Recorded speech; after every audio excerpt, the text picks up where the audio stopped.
They laughed, not with you, at your empty resume, the quiet birthdays, the years that never made it to the highlight reels. They said you missed the train, that if you weren't early, you'd never get there at all. And somehow, you believed them long enough for that shame to settle in. But listen up, this isn't a pity story. This is a warning, because here's the part they never realized. The longer the fuse, the bigger the blast. See, early winners, they sprint out the gates, desperate to be seen. Late starters they learn to see. That's the key difference. One chases noise, the other watches the patterns, and then makes a move. They laughed because you started late, but they forgot what late really means. You show up after the illusions fall apart. You don't build for applause, you build for pressure. You don't ask for a door to be opened. You find the lock they all missed and pick it yourself. And when that door swings open, the whole room is yours. Now, grab your phone and scroll through those flashy highlights that made you feel behind. Viral today, gone tomorrow, shiny, hollow, fast, fragile. That's not success, that's a countdown. Napoleon Hill tried to warn everyone with something called the law of cosmic habit force. Basically, if you repeat a thought enough times, it becomes the air you breathe. They inhaled too late. You're about to exhale.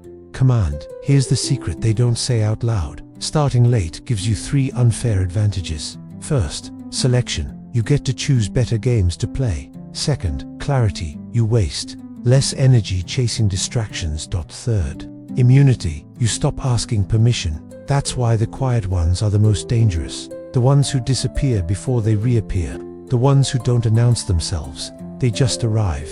If you're hearing this, you aren't behind the loading dot. Flip that hourglass you've been fearing. Watch the sand climb back up. Time isn't your judge, it's your accomplice. If you know how to use it, in the next few minutes, you'll learn how to make late starts work on purpose. How to turn those years they mocked into leverage they can't even catch. The lens that kills wrong goals. The forge that makes you unbreakable. The auto-suggestion that replaces doubt with commands. And the environment purge that stops other people's decay from becoming your future. You don't owe anyone an explanation for your timing, but you do owe yourself a decision. So keep scrolling. Keep counting other people's laps, or light the fuse you've been wiring for a decade. They laughed because you started late. Good. When you're finished with this, they won't be laughing. They'll be asking how. This isn't a comeback, it's an arrival. Started late, when let's get into it. There's a lie out there, super common, and so quietly sneaky that most people don't even realize they've swallowed it whole. It doesn't shout, it whispers, and it sounds like this. You should have figured it out by now. You're too old to start over. That ship has sailed. You hear it in passing comments, in how someone tilts their head when you say you're still figuring things out, in the smirk that follows the words, he's still chasing that. No one says it outright, but it's written everywhere. Headlines, casting calls, startup pitches. The message is simple. If you haven't succeeded by 30, you're already late. And if you're over 40 and still evolving, still dreaming, still daring to try, the world doesn't see strength, it sees delusion. But pause for a second. Who told US life peaks in youth? Who decided that our best ideas, our sharpest insights, our most lasting contributions had to happen before the age when our brains even finish maturing? It's not biology, it's branding. Hollywood worships youth because it sells tickets. Tech worships youth because it sells the fantasy of the 90-year-old billionaire. School worships youth because it keeps the treadmill of standardized achievement moving. It's not about truth, it's about profit. And we bought it because when you're young, you believe hype equals greatness. You believe speed equals success.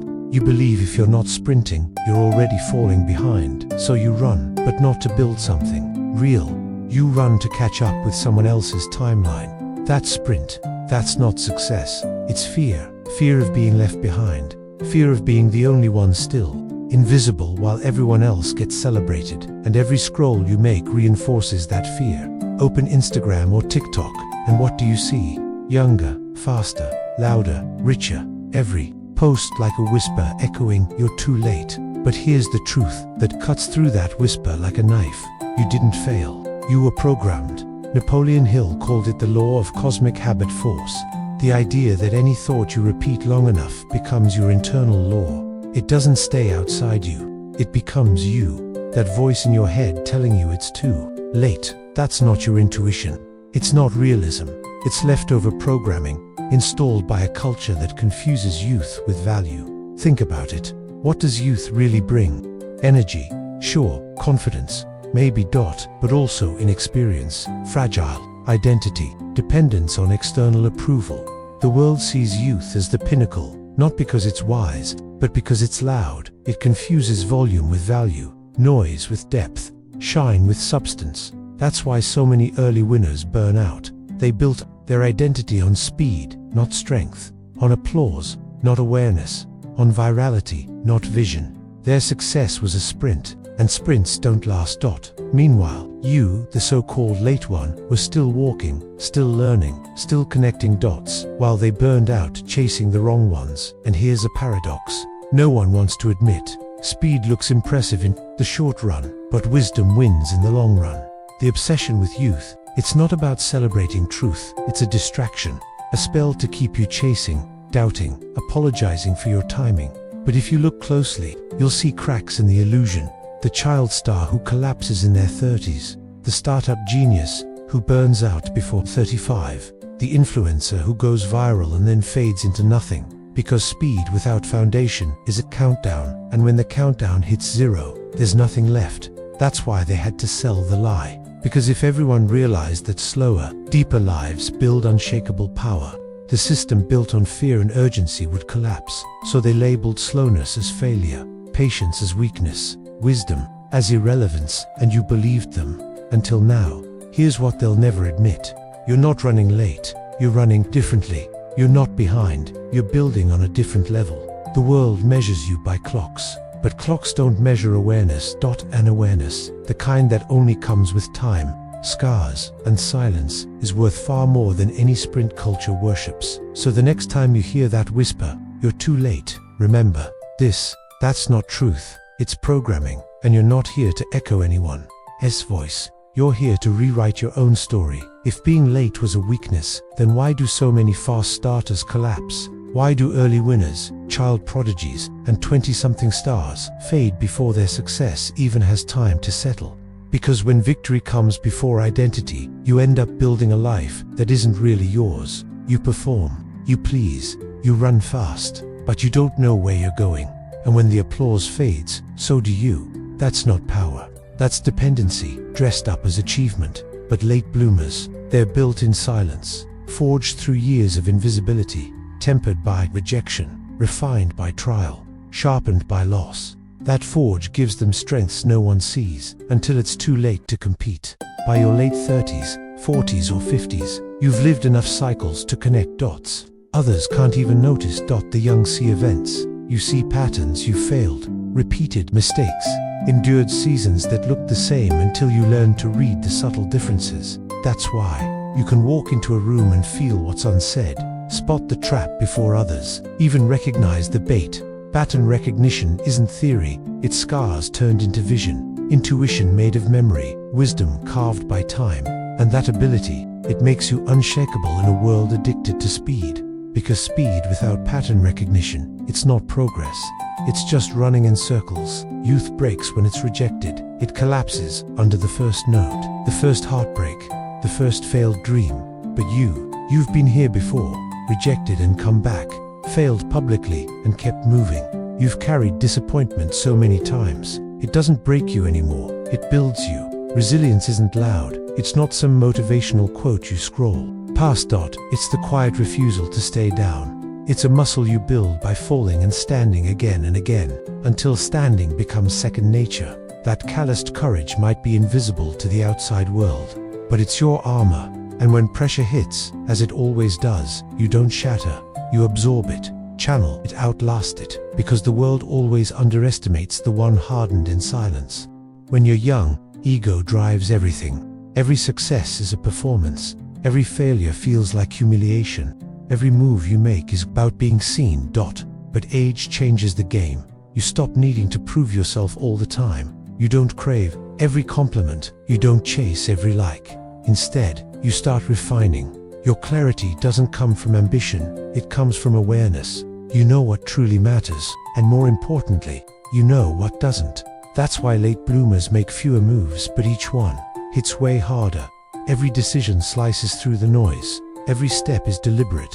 Every action carries weight and clarity, not clouded by ego. This is where purpose takes over from performance. And purpose, it's way stronger than applause. Carl Jung called this process individuation, the journey to becoming your true self. Here's the truth. Individuation doesn't usually happen in your 20s, because in your 20s, you're still wearing masks handed down by parents, teachers, society, and culture. You're still playing roles. You're still addicted to external approval. You're still performing identities that aren't really you. It's only later, when those masks start to crack, that the real you begins to show. After the performances fail, after the old roles collapse, after the silence pulls you inward, that's when authenticity wakes up. And it's scary, because it means letting go of who you thought you were. But it's sacred, because it means finally becoming who you truly are.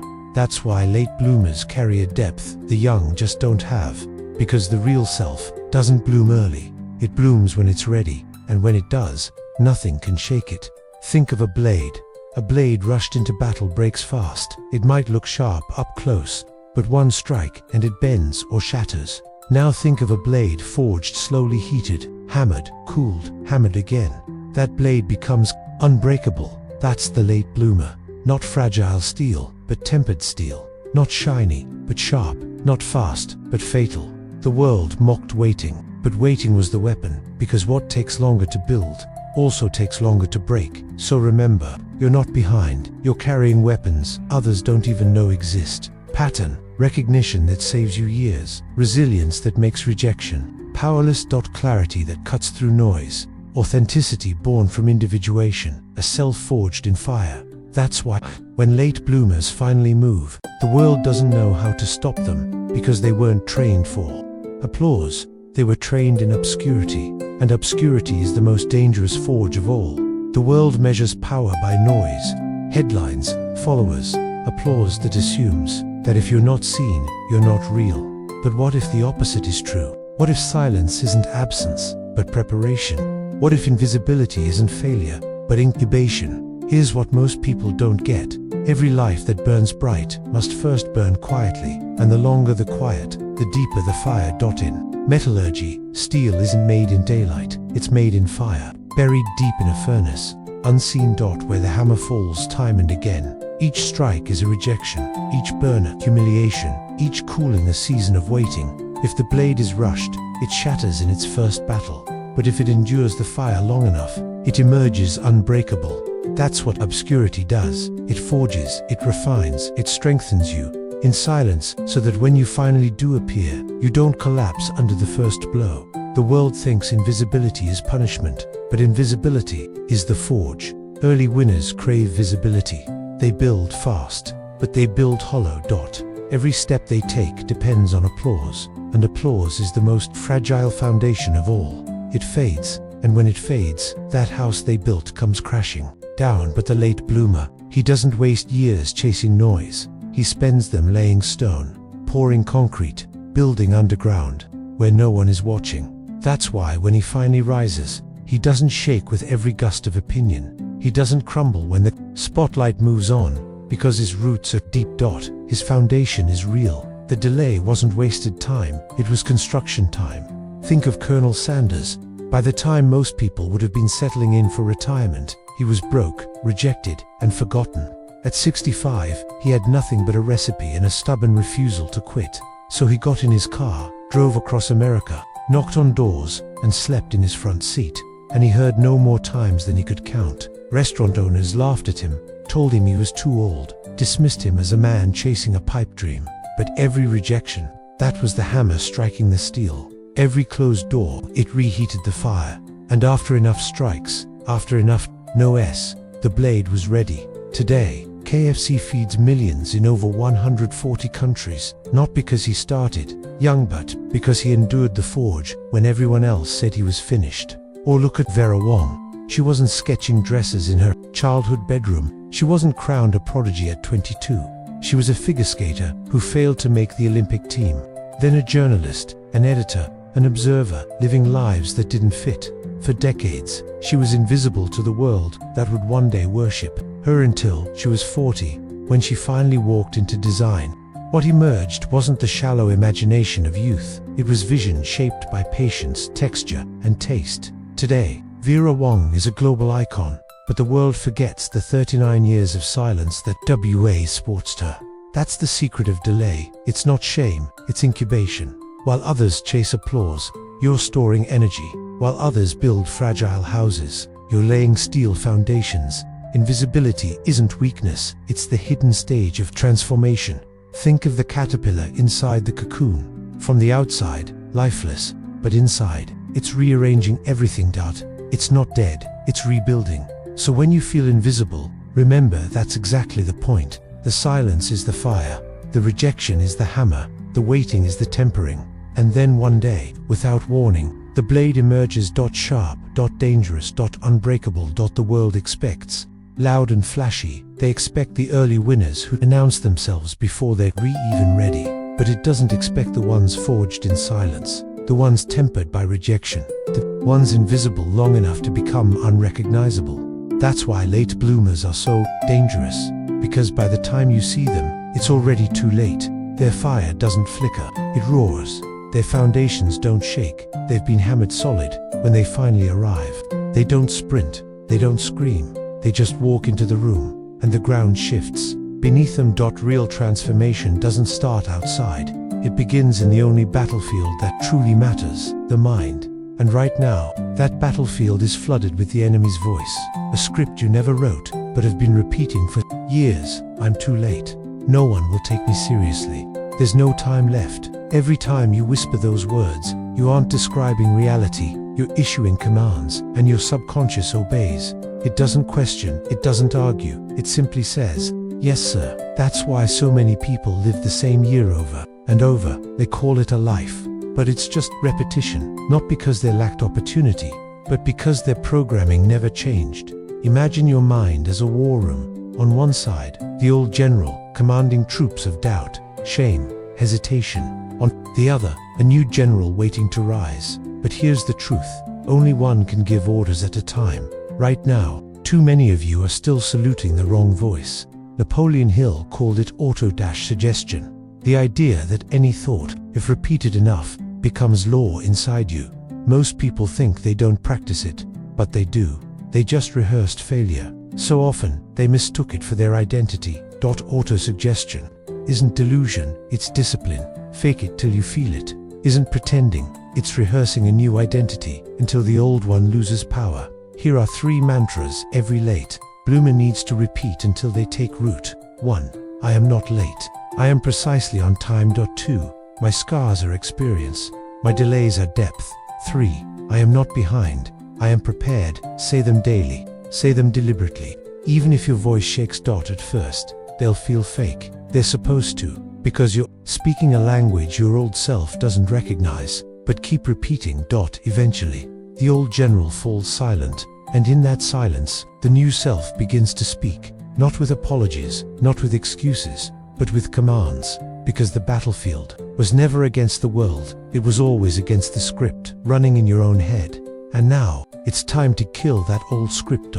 Start giving yourself orders you actually want to obey. You can reprogram your mind as much as you want. You can rehearse new mantras every morning. You can visualize yourself becoming unshakable. But if you return every night to the same environment of decay, you'll sink. Not because you're weak, but because environment beats willpower every time. Toxic environments rarely look toxic. They look familiar, comfortable. They sound like old friends. Laughing, the warmth of family dinners, the routines you've known for years. But listen closely to the words beneath that comfort. At our age, you can't expect that anymore. It's too risky to start now. Be realistic. These aren't casual opinions. They're viruses whispered often enough to take root in your identity. Not all at once, but drop by drop, phrase by phrase. Until one day, you wake carrying beliefs you never consciously chose. Imagine a single drop of water, soft, harmless, forgettable. Now imagine that drop falling on the same stone every hour, every day, for years. Eventually, the stone is carved, not by violence, but by repetition. That's what your environment does to you. Every tolerable conversation is a drop. Every joke about failure, every sigh about missed chances, every warning to play it safe, dot and drop by drop. That stone of your identity is carved into someone you never meant to be. You think you're thinking for yourself, but you're just echoing the voices you've absorbed. Napoleon Hill didn't sugarcoat it. You become the average of the 5 people you spend the most time with, not just financially, mentally, energetically, spiritually. If your closest circle speaks limitation, you think in limitation. If they define life by fear, you breathe fear. Your subconscious listens not only to you, but to everyone you let near you. Every repetition is a seed, and if you don't guard your soil, you'll end up with a garden of weeds you never planted. This is the cruel paradox. The people most likely to hold you back, they're not the ones who hate you. They're the ones who love you, but love the older version of you. They can't sabotage you. They just can't help it. Imagine you stepping outside the box they've placed you in. They offer you comfort, but inside that comfort, decayed dot, and if you stay there too long, it'll rot the future you're trying to build dot now. Let's be clear, you don't need to cut everyone off. You don't need to move to the mountains or disappear from humanity, but you do need to become a gatekeeper dot, not of your time, but of your energy. Boundaries aren't cruelty, they're protection. They sound like I care about you, but right now, I can't afford your influence. Suppression stays silent and absorbs.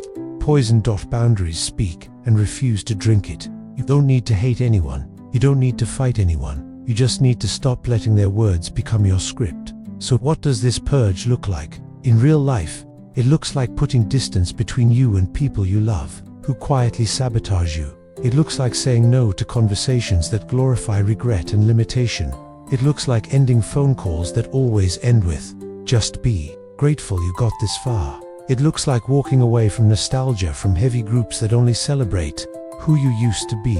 This isn't cruelty, it's survival, because becoming requires purification, and you don't owe anyone a justification for your growth. You just need to protect it. Here's the truth. You're not being polite when you let people pour poison into your mind. You're not being loyal when you sit through conversations that shrink you. You're being programmed, and if you don't control your environment will control you dot. So remember this, the forge that made you unbreakable is useless if you return it every night to a swamp. You cannot bloom in polluted soil. You cannot evolve surrounded by decay, purify, or stay broken. There is a quiet danger most people never recognize until it's too late. It's not failure, it's not rejection, it's not even fear, it's nostalgia. We like to think nostalgia is harmless, a sweet recollection of how things once were.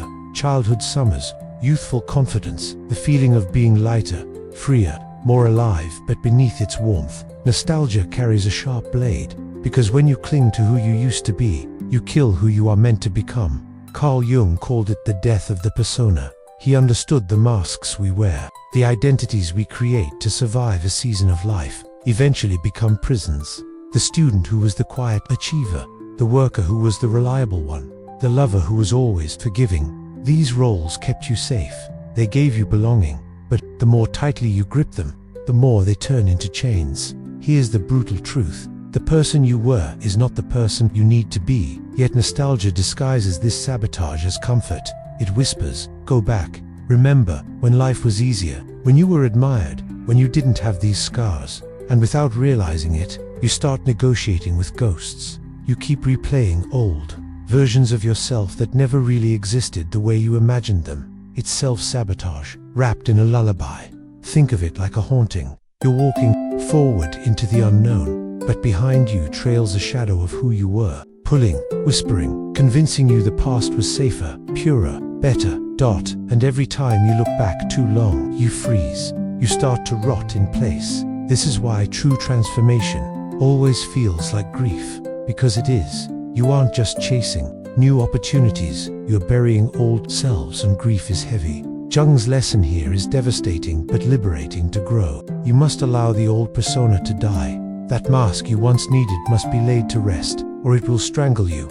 And so the moment of honesty arrives. You have to look at the former you and say the hardest words. Thank you for getting me here, but I can't afford to be you anymore. That sentence feels like betrayal, but it's loyalty to your future. Because that old version of you, the one people liked, or who people underestimated, or who people broke, can't carry you into what's next. The tools that got you to the mountain's base cannot carry you to its peak. This is the trap of nostalgia. It seduces you into believing your best days are behind you. And once you believe that, you unconsciously live smaller. You stop risking. You stop daring. You cling to faded glories or broken identities like relics in a shrine. But ask yourself, what if your most powerful self hasn't even been born yet? What if nostalgia is not a memory, but a thief stealing the energy you need to create the life you claim you want? The grief of letting go is the price of transformation. It hurts to kill the ghost of who you were, but it hurts far more to spend your life haunted, because the past will keep calling, but your future, your real unshackled self, is waiting, and it can't breathe until you stop answering. There is a stage in life no one warns you about, a stage that doesn't come with applause, titles, or clear direction. It feels like standing in the middle of a dark forest, unsure if you're lost or waiting to be found. This is identity limbo, the invisible season before transformation. Everything feels stripped away. Achievements no longer matter.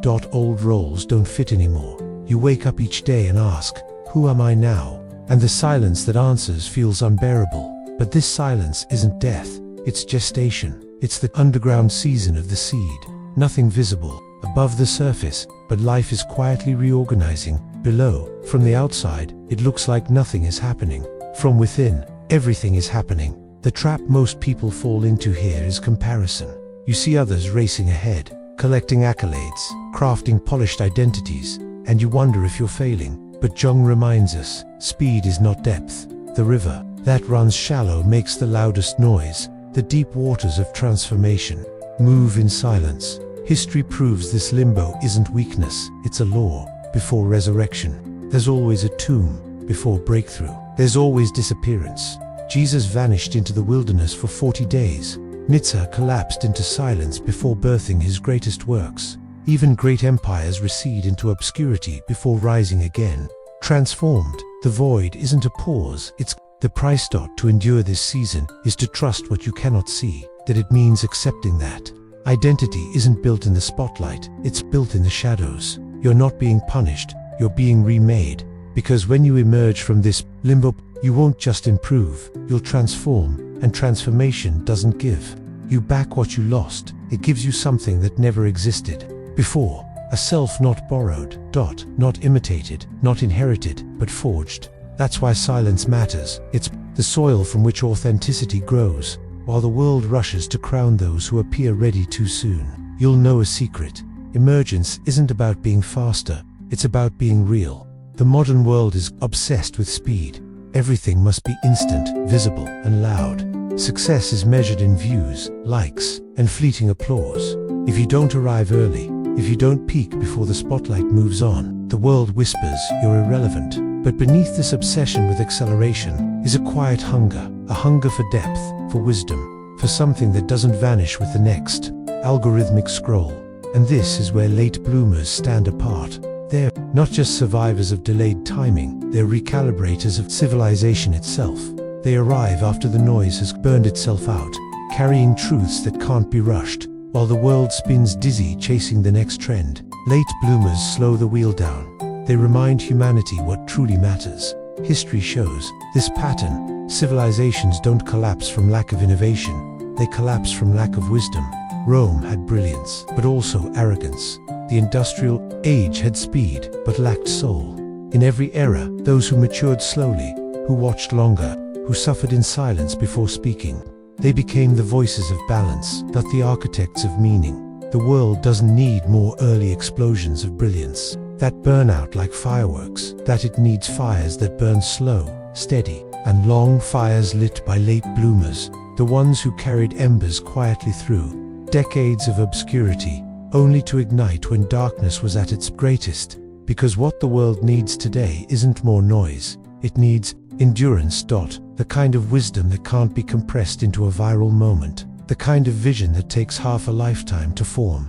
Late bloomers prove the timeline of truth isn't aligned with the timeline of fame. They're the cultural antidote to a civilization dying of its own haste. They show us significance doesn't come from being first, it comes from lasting long enough to matter. Wisdom is fire, not the fire that dazzles quickly, but the fire that endures through storms, winters, and centuries. And it's late bloomers who carry this fire, protecting it in obscurity until the moment the world desperately needs light. Because in the end, it's not the early flames that shape our destiny, it's the fires that refuse to go out. They don't see the beginning. They never do, because rebirth doesn't start with the world's applause. It starts in silence, when you decide to burn the old self to ashes, when you choose invisibility, so something greater can grow. Understand this, invisibility isn't death, it's incubation. The seed isn't gone when it's buried beneath the soil. The cocoon isn't the end when it hides the caterpillar, and you're not behind when the world has moved on without you. You're becoming. That's why the most dangerous people aren't those chasing recognition. They're the ones who disappear, who let silence sharpen them, who build in shadows, while the world is distracted by noise. And then, one day, they return not as the person you remember, but as someone you can't even recognize. This is the destiny of the late bloomer, not to keep up with the race, but to arrive at a time when the race itself collapsed from exhaustion, when everyone else burned out chasing relevance. The late bloomer steps in, with endurance. With depth. With wisdom that won't fade, rebuilds in silence, returns unrecognizable. That is your mantra. So if no one sees you right now, good. If they call you slow, lost, irrelevant, good. It means you're not living on their shallow timeline. It means you're not here to be consumed. You're here to endure, because the world doesn't need more noise. It needs fire that burns slower but longer. It needs men and women who arrive later, who arrive with something that actually matters. So disappear if you must be. Underestimated. Let them forget your name, because one day when they least expect it, you will return. And when you do, they won't recognize the person standing before them. Rebuild in silence, return unrecognizable. If no one sees you now, good. You're not behind, you're becoming.